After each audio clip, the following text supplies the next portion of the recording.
ومن أحسن دينا ممن أسلم وجهه لله وهو محسن واتبع ملة إبراهيم حنيفا واتخذ الله إبراهيم خليلا إنما المؤمنون إخوة فأصلحوا بين أخويكم واتقوا الله لعلكم ترحمون.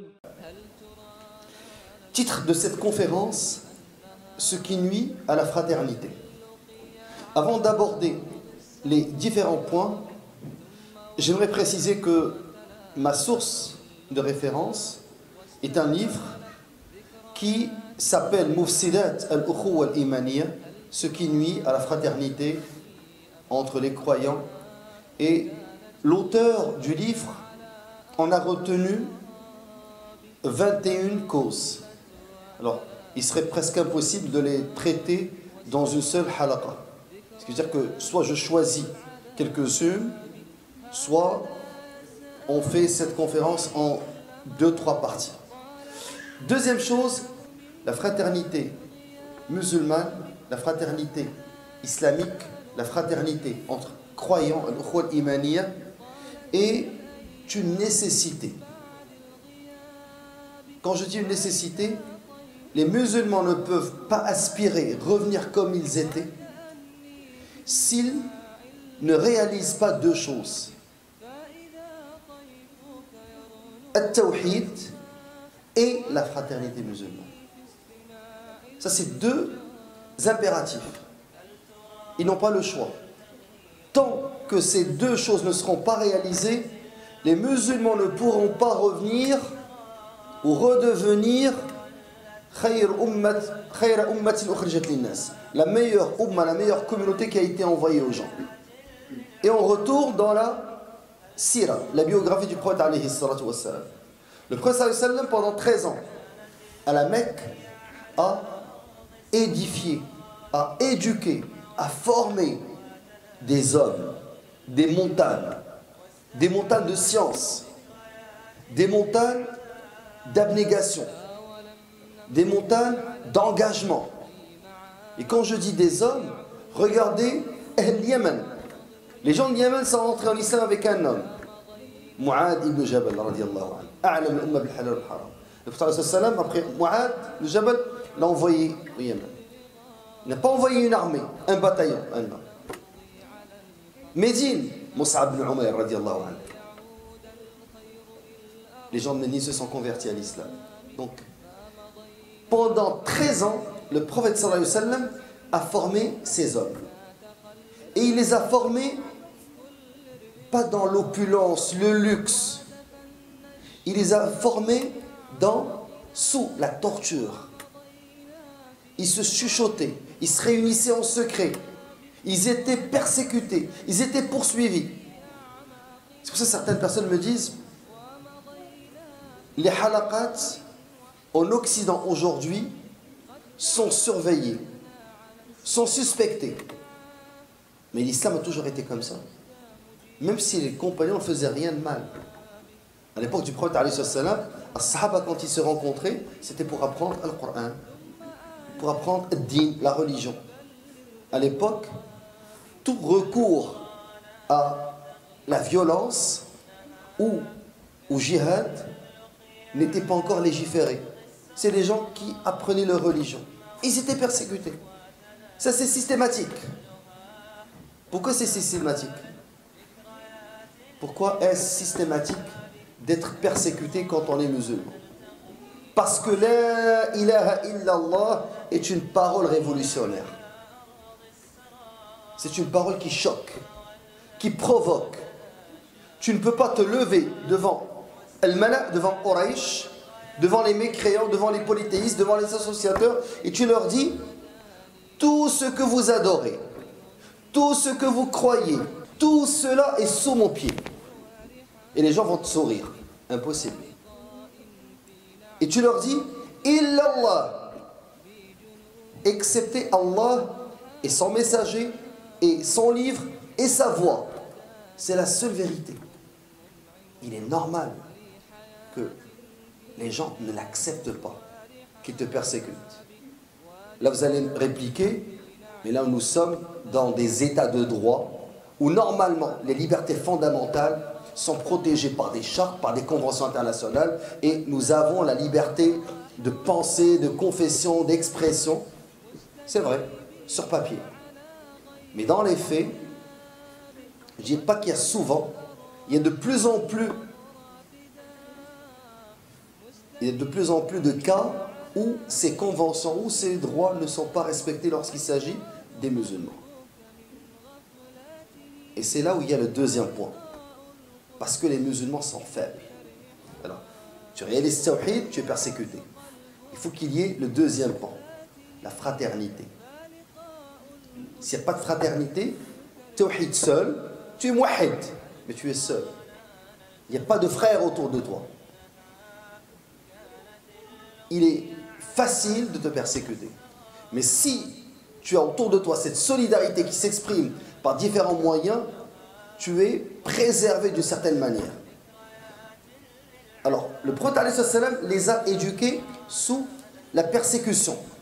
Et c'est là où tu formes les hommes. Les gens qui ont peur n'allaient pas voir le prophète alayhi salam.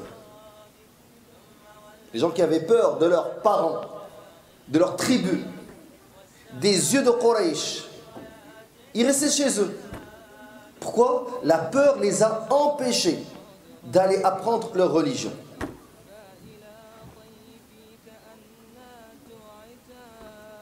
Après l'émigration, al-Hijra, quand les musulmans sont arrivés à Médine, quand le prophète alayhi salam est arrivé à Médine, quelle est la première des choses que le prophète a faites?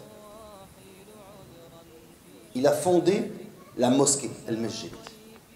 Et dans la mosquée, qu'est-ce qui s'est passé? Le prophète alayhi salam, bien sûr, a continué à enseigner aux compagnons. Mais il a commencé, après avoir fondé la mosquée, à établir la fraternité entre Al-Aws wal Khazraj. Ils étaient des tribus ennemies, deux tribus rivales. Ils sont devenus Al-Ansar. Ensuite, il a établi la fraternité entre Al-Ansar wal Muhajirin.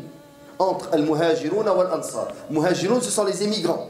Al-Ansar, ce sont les habitants de Médine. Ils sont devenus frères au point que l'un d'eux pouvait hériter l'autre. L'héritage n'était pas seulement un héritage de sang, c'était aussi un héritage basé sur la foi, sur la fraternité. Et c'est ces deux éléments, at-tawhid avec la vraie fraternité, qui permettent à la société musulmane d'être une société unique. Ce qui les lie, c'est la fraternité, une fraternité qui est basée sur tawhid, sur la foi en Allah Azza wa Jalla. Maintenant, quand on voit la réalité d'aujourd'hui,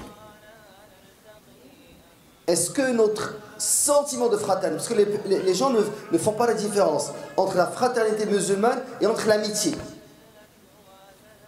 C'est parce que c'est mon ami que je l'aime en Allah et que je respecte ses droits.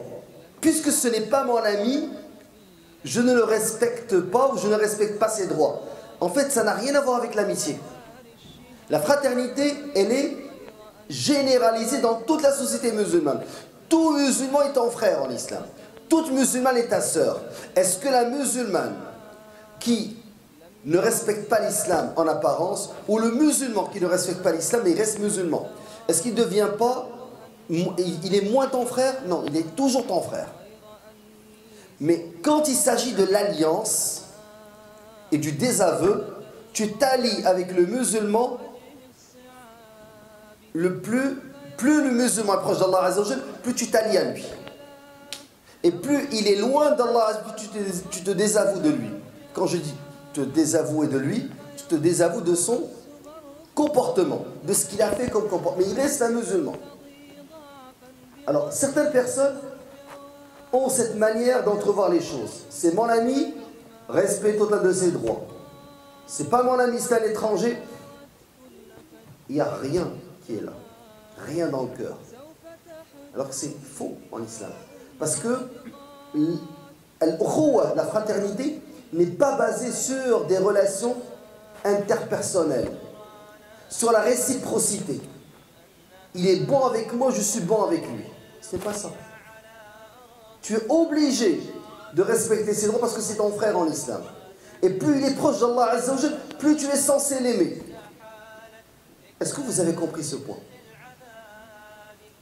Quand tu vois les groupes dans les mosquées, le groupe des convertis, le groupe des Marocains, des Algériens, des Tunisiens, le groupe des Kabyles, le groupe des Arabes dans les Algériens, un autre groupe, ceux qui viennent d'Ouaran, ceux qui viennent d'Alger, à Alger, ceux qui viennent de Harra, ceux qui viennent de Bablouane. C'est incroyable. C'est incroyable. Ça n'a rien à voir avec la fraternité musulmane. C'est vraiment, tu vois des groupes, dans chaque mosquée, différents groupes. La fraternité musulmane, il y avait Bilal al-Habashi, Bilal qui venait de l'Abyssinie, de Perse, avec Souhaïb, qui était un arabe mais qui était élevé par les Romains, Souhaïb al-Rumi, avec Mu'adh ibn Jabal al-Ansari, avec Talha ibn Ubaydillah al-Muhajir. Tous ces gens-là étaient ensemble. Un seul corps. Et le hadith du prophète qui parle du corps, il parle de la Ummah, il parle des musulmans. Dans leur fraternité, dans leur amour, ils sont comme un corps. Hadith, subhanallah, qui comporte des miracles scientifiques. Quand un membre de ce corps est touché, tout le corps réagit par la fièvre. Un membre. Quand un membre est tué en, par exemple, Birmanie, tout le corps réagit. Est-ce que le corps réagit? Le corps ne réagit pas. Ou il réagit d'une manière superficielle. Mais il ne réagit pas comme s'il était vraiment touché. C'est-à-dire, si la femme qui est violée présentement dans des prisons de Bachar était ta sœur, tu ne vas pas réagir de la même manière.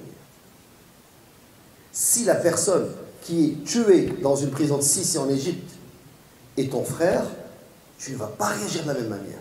Donc notre fraternité n'est pas sincère. Il ne faut pas se mentir. Dire non, c'est ça notre fraternité. Tant que ce n'est pas notre frère de sang, on ne réagit pas de la même manière. On est touché, on compatit, mais on n'est pas touché de la même façon que si c'était quelqu'un de notre propre famille. Donc, on n'a pas encore réalisé cette fraternité musulmane. Elle n'est pas là. S'il était là, croyez-moi, la semaine dernière, plusieurs villages ont été incendiés en Birmanie. Même les bouddhistes, les plus peace and love, les plus pacifiques, ils sont en train de brûler des villages, de violer des femmes, de tuer des hommes, de les brûler vifs. Pourquoi? Parce qu'ils savent très bien que le Bangladesh, des millions de l'autre côté, ne bougeront même pas. Personne qui bouge. Ils le savent. Alors, s'ils étaient sûrs que les musulmans formaient une vraie Ummah, pas seulement avec des paroles, ces gens-là ne bougeront pas. Et vous savez, quand on fait le bilan de la Ummah, et moi j'aimerais vraiment inscrire cette halaqa dans une vision globale. Celle de la Ummah, cette fraternité et ce tawhid qui fait en sorte que la Ummah redevienne ce qu'elle est. Parce qu'on ne peut pas s'asseoir et commencer à parler seulement des petites chicanes entre frères. Oui, ça c'est important. Mais nous, ce qui nous importe, c'est le local, mais aussi le global. Il faut que ça s'inscrive dans l'ordre du jour. Que les musulmans sont en train de vivre l'une des pires périodes de leur existence. Maintenant, l'importance de la fraternité. Allah Azza wa Jal, il a dit Innama al-mu'minuna ikhwa. Les croyants ne sont que des frères. Point. On n'a pas besoin d'aller plus loin. Allah Azza wa Jal a établi cette relation. Dans la Sunna, quand il nous dit que parmi les 7 qui seront à l'ombre du Seigneur, le jour, il n'y aura pas d'ombre excepté la sienne. Rajulan tahabba fillah fihi shama'a wa fihi tafarraqa.